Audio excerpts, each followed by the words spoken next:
Try to be better at looking at the camera. Smile. Start with smile.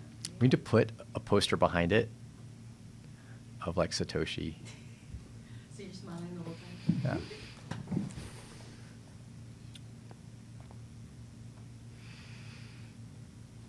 Yeah. Okay. All right, here we go. You ready, Brett? I think I am a All little right, nervous. let's do it. Cool. Welcome everybody. Today, Friday, August 3rd. Welcome to another Edge Q&A podcast, little session where we talk a little bit about current events and also get a chance to answer questions coming from our user base, audience, customers. Just get people in touch with what we're doing over at Edge and what our thoughts are on the industry as a whole. So I want to get kicked off with recent events. What's been going on this past week since the last time we had one of our Q&As? Yeah, so I think the first thing we're going to talk about is the BCH anniversary. So Bitcoin Cash was born on August 1st, 2017, and there was kind of use hyperbole, a little civil war going on in Bitcoin, basically overscaling and how to scale to more people, how to scale to more transactions, and there was definitely a lot of intense discussion between different factions. And I think that the two main factions we have the digital gold camp that saw Bitcoin primarily as that, and then another camp that saw it as a means of exchange. Now I think that it simplifies. I think a lot of people are in the middle. They want it's both, but there are definitely factions on both sides that saw different solutions. And this is kind of Independence Day for I guess both sides, because there was some animosity between different groups. And I think it's actually a win-win for users, everyone out there. You can kind of pick which money you want to use, and we have different engineering teams working on different solutions. So ultimately, a lot of the scaling solutions will be solved, and you have a lot of. I like the competition between the engineers and the different visions, and we'll see who wins out in the marketplace. Yeah, I definitely like competition. I've always been a kind of free market proponent. I think it's a win from the viewpoint that we can kind of go into multiple different ways and see what works long term. Although I think long term, the true win is when there are actually less options. Like we have too many options in the crypto world today, and we know that this isn't sustainable. Like people can't work with thousands of different currencies kind of floating around in the market. It's just too hard for our brain to handle. But we're in that phase now. Like this is like phase of early personal computing. I don't know if people remember how many years ago it was, 30 years ago, when it wasn't just Apple and Microsoft and maybe Linux. Atari had a computer. Commodore had 3 to 4 different incompatible computers. In addition to IBM PC, Unix existed, CP/M. There were a ton of different operating systems, all of them vying and competing, saying, "Oh, we're better than you because of X, Y, and Z." But in the end, we needed, something that developers, consumers could rally behind and say, "Yes, I know what you're using. I'm using something similar. We have some compatibility, and we aren't too fragmented." And so there's a balance between overly fragmented and not having a choice. And so we're definitely in that overly fragmented phase, but that's what discovery is about. Like right now we're in engineering discovery on how cryptocurrency can scale. But in the end, I do think that we're going to come through a consolidation. Many of these currencies will consolidate into 1, 2, 3, 4, 5 that can accomplish the subset of tasks that we really need. But in the meantime, happy anniversary BCH. I think that it's a good path to try. Definitely let those engineers try to scale and push on-chain scaling to its full limits. And then as well, the core camp and its attempts at doing layer 2, I finally feel like that's going to be a critical piece of the puzzle as well. Let's see what they can accomplish, and we'll see how that kind of comes together in maybe 5-10 years. Yeah. Anything else we want to discuss on that topic? I'd say probably the last thing, kind of closing thoughts on this anniversary is, you've got these two camps, you got people building, you got people promoting, and focus on the positive. Like, if you want to use a currency and you want to support it, go and support it. And don't waste time with the negative and bashing on the other side. Yeah.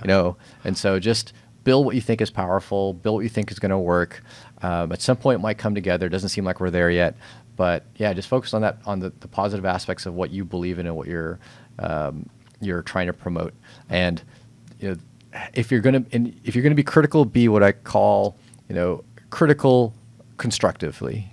right? As opposed to just kind of trolling and bashing. It just doesn't do anyone Yeah, any good. I find that most people, when you get them, face to face, and I think it applies to politics as well.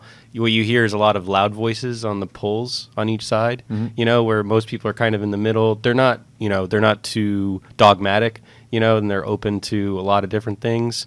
And I think the on-chain versus off-chain or off-chain is a false dichotomy, right? We're gonna try a bunch of different solutions, and ultimately we know that we're going against an existing financial system. That's really that's the common thing we're trying to take that's down. the common I guess enemy or competition. And I think a lot of people that are reasonable have come together, and they either have their own groups and they're working on their own thing and they're being positive.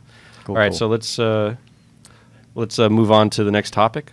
Yeah, and Should current be- events as well. So I think was it just today or a couple days ago, there was a hacker that claimed that the BitFi wallet, that he was able to hack the BitFi wallet. And Can you therefore- say what the BitFi wallet is? Yeah, the BitFi wallet. We talked about it briefly last week with RJ, our QA support guy.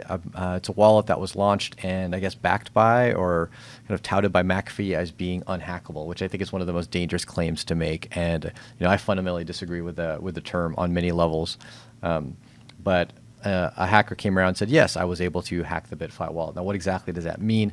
Once you claim something is unhackable, you now have to put parameters as to what the heck that even means, because this hacker claimed to be able to get root access into this device. It was a device that he physically had with him, but he was able to inject what could be malware into this device. Now, is that hacking it or not? He didn't take anyone's money. It was a device that he owned and he had, but how do you now define what exactly is hacking it? Are you hacking into your own device, into your own phone, or do you have to physically take someone else's phone to be able to penetrate it? It just becomes a very ill-formed bounty program. That's kind of at the heart of what I feel is what's wrong with this BitFi 250K bounty project, is that it's just so ill-defined. Like, what are the parameters by which this thing is quote unquote hackable or not? And so McAfee does know how to get attention. he knows how to get attention. He's a So- marketing guy. He's a very strong marketing guy, but from the viewpoint of backing behind some of the statements and claims, they tend to be rather soft. Specifics, I guess, are rather soft. And so it's it's an interesting Yeah. kind of news article that came out. It shows that everything has a weakness if you don't define the parameters by which you're trying to secure something. Right? Whenever you talk security, you can't just say it's just super secure and unhackable. It's like, well, what are the parameters by which we're trying to protect against? And from those parameters, what do you do to protect against a specific attack and a specific weakness? I think when most people think about hacking, and it's someone on the internet, right? And you're on a device that has access to the internet, and they someone gets somehow into you. get in. Not the way they were presenting it was hacking into someone having a device and literally getting into it. They're not Yeah, separated from it. Yeah. And so I briefly which scanned isn't- through this article on CNET. There is, depending on how the BitFi is architected, if it can get remote updates from a server, then potentially it could be hacked remotely. Right? If you can inject this malware into it, then that actually could be pretty dangerous. And I would claim that as a pretty significant hack. Yeah. More so than if you physically had to take my hardware wallet. If you have physically had to take it from me, and then hack into it, and in the case of BitFi, give it back to me where I didn't know that you took it, and then me use it when there's malware on it, that's a bit of a stretch. So either way, ill-defined, poor bounty program. I think it could have been phrased much better. Cool. Cool. All right, let's go into some questions that have kind of generally been asked of us over the past week. I know a hot topic, just recently, I think it's in the past month, where GDPR effectively took effect. Yeah, I got a bunch of emails. You got a bunch Yeah. of emails about that. So think we all GDPR do. being, you're getting emails from all your service providers Yeah, and whatnot exactly. about GDPR, which is the General Data Protection Regulation. It's primarily focused on providers that provide service to European customers, and that's most companies. And so the interesting thing about GDPR as it relates to blockchain is that I think shows how just regulation in general is just so irrelevant when it comes to new tech, right? New tech always just makes regulation, not that it break regulation, it just makes it irrelevant, is when it comes to the ability for people to be able to kind of erase themselves from a service, like delete the data and whatnot, which is one of the things that GDPR talks about. Now, with an immutable database, immutable data store such as the blockchain, it just can't happen, right? It's not that it's breaking the law. It makes it irrelevant. It's one of the things I both like about blockchain, but also that I also hate about regulation, is that you're just asking to become irrelevant. In the sense that governments say that you can't carry a certain amount of money over a border. Well, what if that money was never on one side or another? It was on both at all times, forever, will be. Yeah. I can sympathize with these politicians because they literally don't know, because it's new. Yeah. Even people that work within the industry, some of them don't necessarily understand all the implications of everything. And these politicians are kind of going off of what advisors are telling them, and the best advisors aren't necessarily advising them.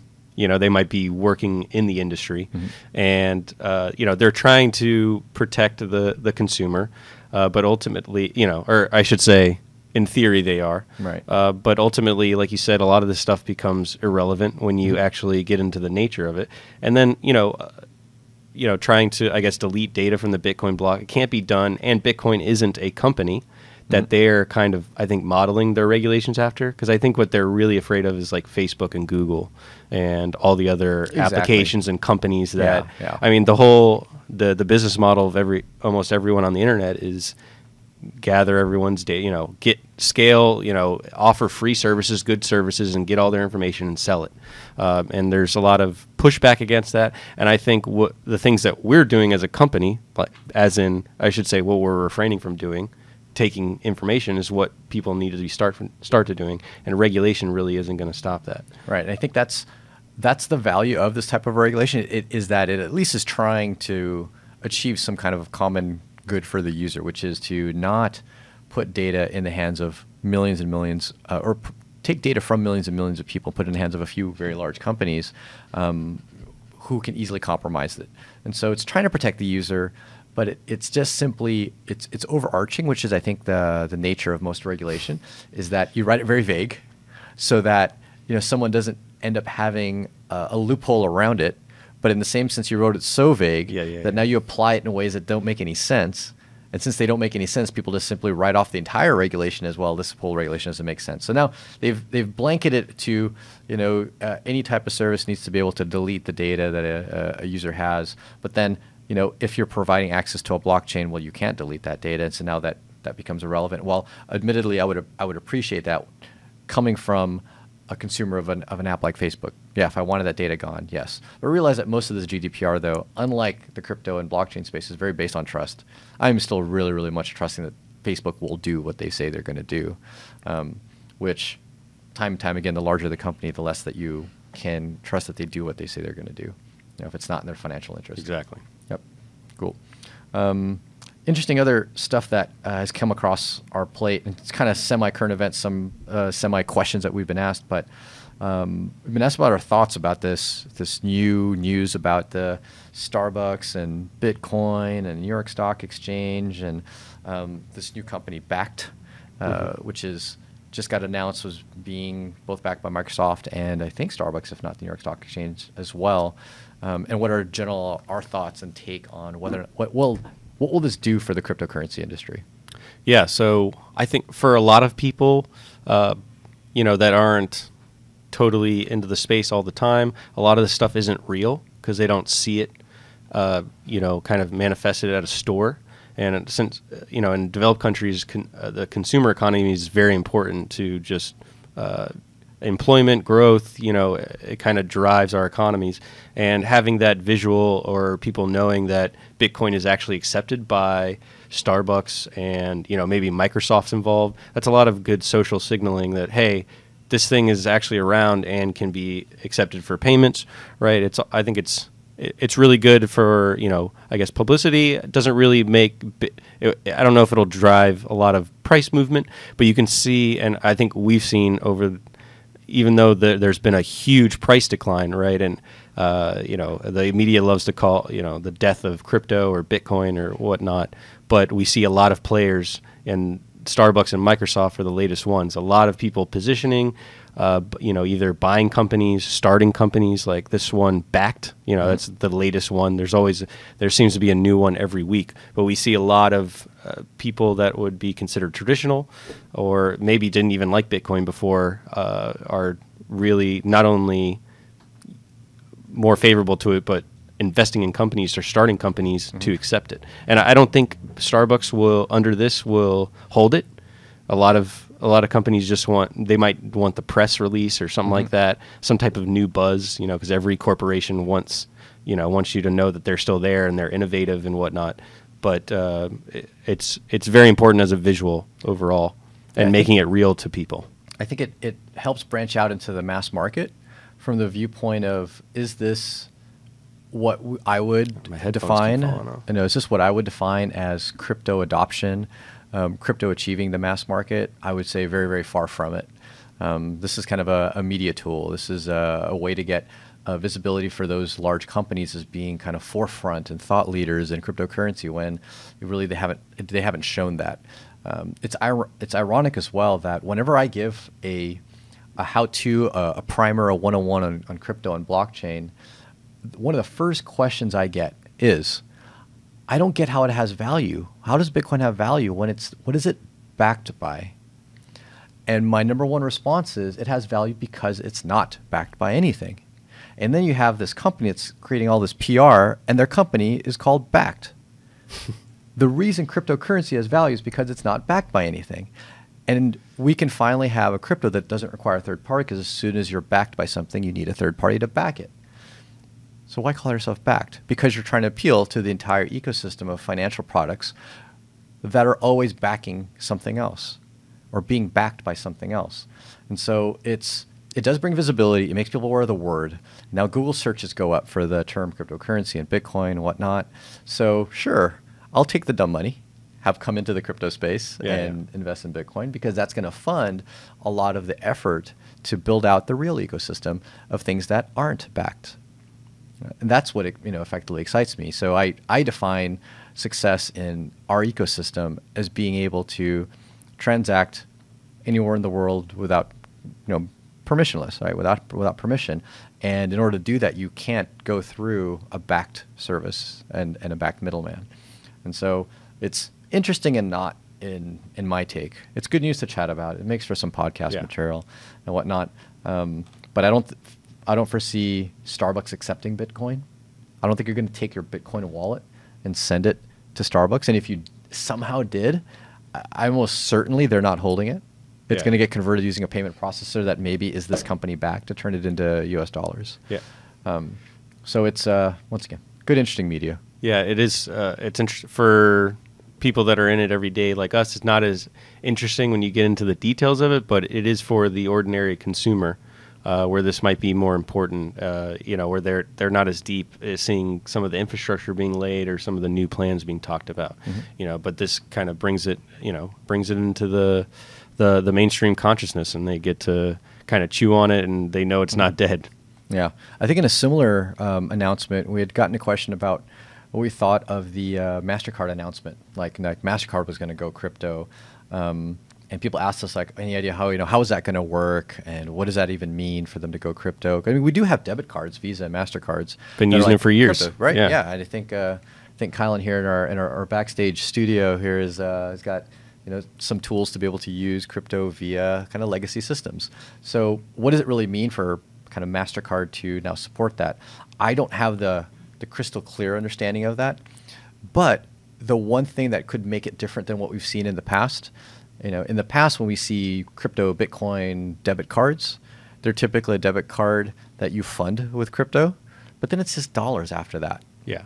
And a lot of this is psychological. So when I think we all remember when Bitcoin first came around, a lot of these incumbents were very dismissive and maybe even fearful, because when anything novel comes out, your initial reaction is going to be like, oh, or I don't like that, or but now you're seeing at least there's definitely a curiosity, or at least even if there might be more internal curiosity that we know about, but now it's becoming even more public. Right. And they're still, maybe they don't like Bitcoin or Bitcoin Cash or the crypto. They like blockchain. They might still be on that, but at least it shows that they recognize something's novel. It's still around, and Yep. now they're exploring it, almost Yeah. like a child, Yeah, a child with a lot of money. Yep. So MasterCard, is able to provide a service with, debit and Visa card, debit cards, where not only are people transacting using a card that was funded by crypto. To me, this is the big one: is if people are able to transact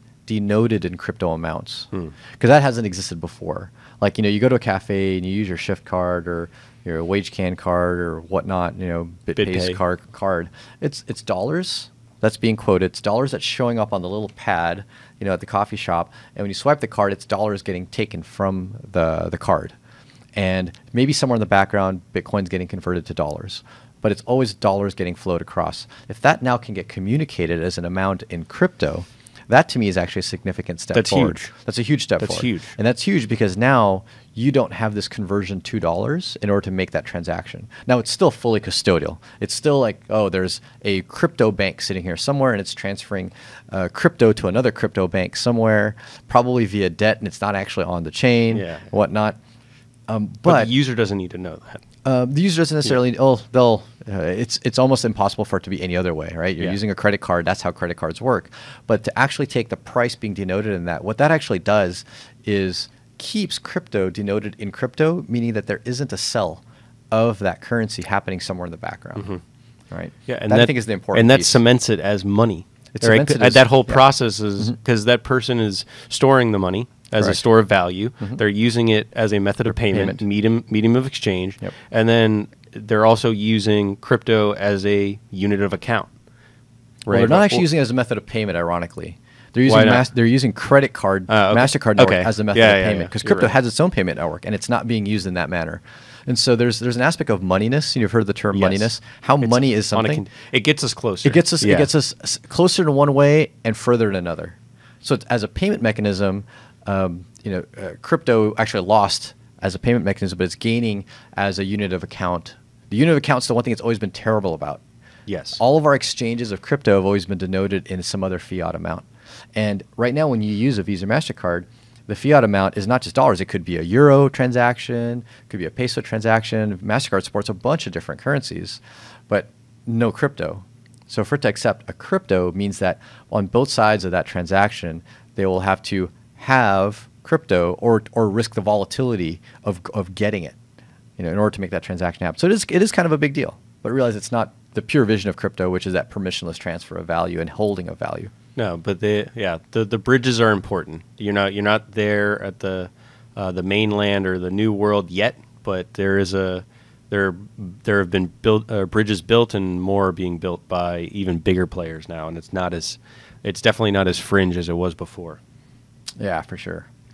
Let's see, going down into some of the questions we got earlier this week, kind of on a weekly or every other week, we kind of do a poll on cryptocurrencies and get a feel for what's the pulse in the industry for what people like to both invest in, use, play with, and of course what people want us to support.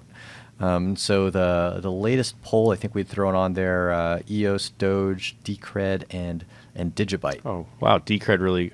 I thought it wasn't Digibyte in the lead there. So It just goes back and forth. They- Each yeah, week, I guess who- the who communities, sees the they tweet kind- and they- it starts forwarding the tweet. And I think Digibyte was ahead of 1 week, and then Decred another, a little bit for Doge, some for EOS. So just kind of I feel like it depends on when we send it out, who's listening, and then who suddenly hops onto that bandwagon.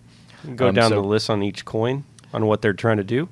Is that, we is that can something- talk or no? a little about Just that. like I mean, brief lines. These are, let's see, I'd say there's about 3 categories of coins here. Obviously EOS being a very different, completely different architecture.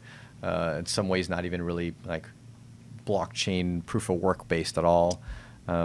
Doge being a very different category in and of itself, even though it's very based on Bitcoin, Litecoin. much different. Much different. Much much different. And Yep. then Decred and Digibyte. So, talking about Decred, we know the guys over at Decred. We've, interacted with Marco quite a bit, and some attempt at an integration did happen, quite a number of months ago. ran into a few roadblocks or some development works that has to happen that's best done by the Decred team on things that are not specific to Edge that would actually help just the general adoption of Decred. And so we talked before about support in Electrum, both the wallet and the servers. And when that happens, it actually makes it much, much, much easier for integration of the currency inside of Edge. And so that's something that I think is still kind of being tackled by the team. But as you know, with many of these cryptocurrency teams, there's 100 different things that they could be tackling. I'm sure their dev team's busy on a few other things as well.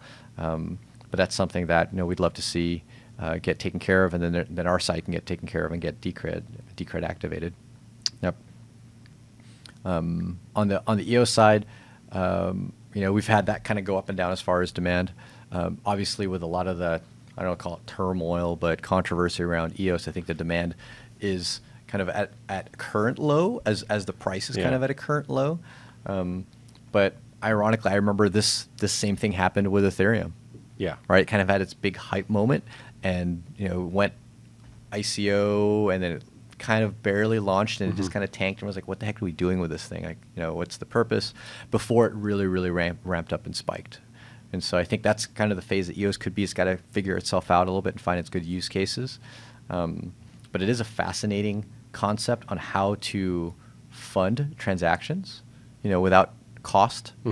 If anyone here is familiar with Steem, it works in a similar way, in the sense that you don't pay on a per transaction basis. You pay by holding the currency, and in some cases burning the currency. And by doing that, you prove that, hey, I have a kind of I have a stake, not as a miner, not proof of stake, but I have a stake in the system, and because I have that currency, I'm allowed to do these transactions for free. Yeah. Now, will that economic model work? It's an untested one. We've never seen an equivalent to this in real life. Obviously, in real life, we're used to pay a fee, send a transaction. Bitcoin's like that, Ethereum's like that. That's a very common model that we're used to. Yeah. Right. The model of, I'm going to own these tokens and I'm going to hold them, and now because I'm doing that, I can now transact for free. Yeah. Is a very different and unique economic model. I think what's really cool is the engineers are now the new, or I should say, blockchain engineers are the new economists. So obviously, we don't know what is necessarily going to work out, but we have a lot of different schemes being worked up and tried out. Using distributed systems and cryptography and game theory, and we got a lot of smart people. Dan Larimer's done a few projects, and EOS is kind of the latest one. And you said it's in that position of Ethereum, and the only difference is Ethereum has gotten or amassed a kind of huge market cap, a lot of attention, and a lot of developers, which they didn't have to compete against an Ethereum. They were the Ethereum. Yeah, so EOS has. There was no other programmable. But I will say EOS might have a little advantage is that it's been proven that it can be done. And the consensus mechanism has some history. It's not the exact same thing that Dan Larimer has done in the past, but it has some history. He, as a developer and as an architect, has history. So I give him credit for that, whether you love or hate the project, because many people hate the project. Yeah. I always give credit for execution. All right, that's the thing you just can't argue with, execution. And if you've been able to execute and actually get stuff done that people are using, that people like, and is working so far, you give credit for that. And they have a lot of funding, right? A lot of backers that are. Yeah. I won't give credit for that because I know, but it helps. It helps. It's going to help them. Right. It'll help them a whole lot. It at least buys them time. Buys them time. It at least buys them time. Yeah, and it's not like the architecture is what I would call a design I would like.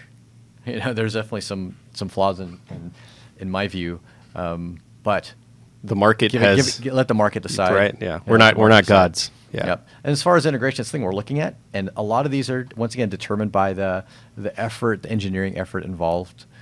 Cross section with the market demand. And so while this Twitter poll shows 7% of people responding, there's a lot of what I'd call people that we interact with on a more personal level that definitely have a request on for EOS, like the people that, especially a lot of the people that come from the Steemit world. Not ironically, it makes sense. Like that's kind of their champion. Dan's kind of their champion. Hey, they built this product, and I know people that are living. That is their livelihood is Steemit.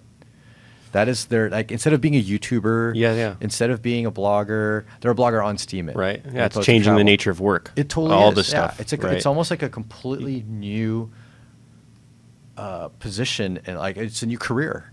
Yeah, it's just even how we operate as a company is definitely different than most it's a different, traditional. And it has to be. Yeah. We're just it's just different. We have a different money. We have different networks, different priorities. Someone told me recently that 10 years ago, was it 10 or maybe a little bit more than 10 years ago, the position social media manager didn't exist. Yep. That's fascinating to think that position sounds like it's just like, oh, what do you do? I'm a social media manager. I'm a social media manager. like, oh, to think that the term didn't even exist like 10 years ago. Yeah. It wasn't like an adult thing to do. Right, Yeah. you're on social media all day. Now there's people building That's careers their that are entire very career. good at what they it's do. an entire career. In the same sense that I'm meeting people, not a lot, but I'm meeting people where being a Steemit user and poster is their career, and so that to me is fascinating, and that I give that project credit for, and hence the potential for something like EOS. And those are the people that come to us and go, God, hey, can we get like Steemit EOS support? That would be really fascinating. We can actually take this currency, send it from our phone to another phone as a currency itself. Yeah. And so we'll see how that goes. But it's definitely being actively looked at. Nothing's broken ground as far as like developers writing code. But there's a lot to do prior to writing the code. So we'll be looking at it. Awesome. Cool. All right, Yeah. I think that's been our half an hour of taking your time online. So thanks for kind of tuning in, and come check us back next week. I think I might have a return next week. I've been here 2 weeks in a row. We'll try not to have too much repeat of the same people. But then I am also gone for 2 weeks at the end of August. So maybe I'll Where are you have- going in August? I'll actually be in Japan, Tokyo. Oh, in there you August. go. It's going to be primarily family and friends trip. So I'm going Okay. to stay away from the workload partially, while I'm over there. As much as you can. So we'll see. Yeah, as much as I We'll can. we'll try not to screw things up too bad. Yeah, no, I'm sure. Keep the machine. You well guys oiled hold the to keep going. keys. That's what's important. Yep. Yeah. As long as you guys hold the keys, we can't mess up that bad. Okay. Thanks a lot, guys.